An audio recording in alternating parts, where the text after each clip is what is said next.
Rock agent होने के नाते अपने एक खुफिया मिशन पे मैं आज फिर एक नए देश में जाते हुए और काफ़ी स्टाइल से जा रहा हूँ मैं।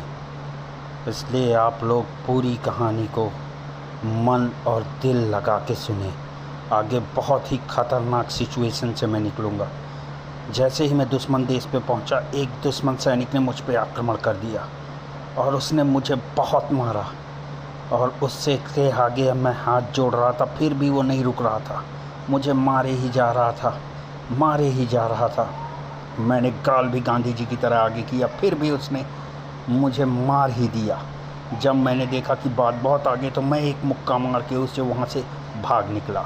कुछ आगे देखा कि दुश्मन देश के लड़के क्रिकेट खेल रहे हैं। मैं भी उनके साथ घुल मिल के क्रिकेट खेलने लगा और क्रिकेट खेलते खेलते मुझे इस बात का अंदाज़ा हुआ कि ये लोग तो मुझे बेवकूफ़ बना रहे हैं। इतने देर से क्रिकेट खेलने के बाद भी ये लोग मुझे बैटिंग ही नहीं देना चाह रहे। जब तक इस बात का मुझे अंदाज़ा हुआ, तब तक बहुत देर हो चुकी थी और बॉल बाउंड्री लाइन के बाहर जा चुकी थी और इन लोगों ने मैच को बोल दिया ख़त्म।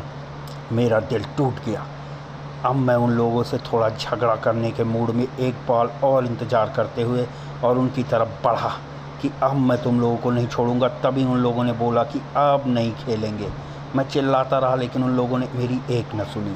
थोड़ा आगे निकलने के बाद मैंने देखा कि दुश्मन देश का एक नागरिक काफ़ी दुखी है और वो रास्ते में बैठ के रो रहा है।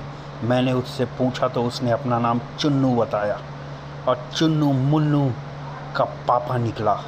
और वो बहुत ही दुखी था क्योंकि उसको पप्पू मीत नहीं मिल रहे थे।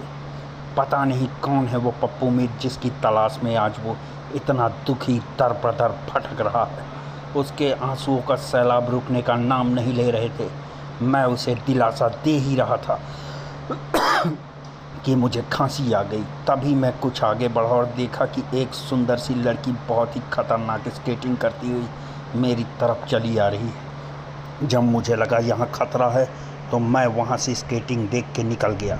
आगे गया तो एक कुकुर मुझ पे हमला करने वाला था, लेकिन अपने रॉ एजेंट होने का मैंने तजुर्बा दिखाया और कुकुर को जल्द ही अपने बस में कर लिया और वो मेरे आगे बेलबेलाते हुए भूमि में लौटने लगा। धूधुर बारू एकदम उसके मुंह हाथ कान में लग गया और वो कुत्ते की तरह पूंछ हिलाने लगा। अब मुझे वहीं पे पता चला कि आज शाम को एक पार्टी है जहां दुश्मन देश के कई जासूस आएंगे। मैं भी जल्दी जल्दी तैयार होके पार्टी के लिए निकला। मैंने बालों पे कंघी घुमाई और बहुत ही सातिराना अंदाज में मैं तैयार होने लगा। थोड़ी देर के बाद मुझे पता चला कि मुझे एक रॉ की तरफ से चश्मा भी दिया गया है जिसमें दुश्मन देश के दीवालों के आर पार देख सकता हूँ।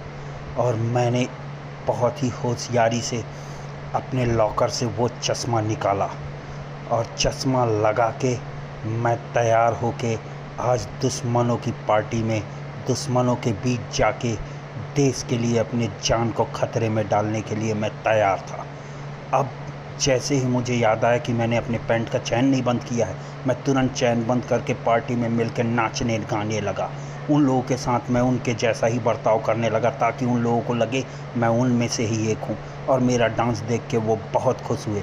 सारी जानकारियाँ निकाल के अब मैं वहाँ से निकला तो मैंने देखा दुश्मन देश के लोग बहुत ही लंबे हैं। अब मुझे लगा इन लंबे लोगों से निपटने के लिए कुछ लंबा प्लान बनाना पड़ेगा और जब तक मैं लंबा प्लान बना न लूँ, तब तक दूसरा एपिसोड कैसे आपको दिखाऊंगा।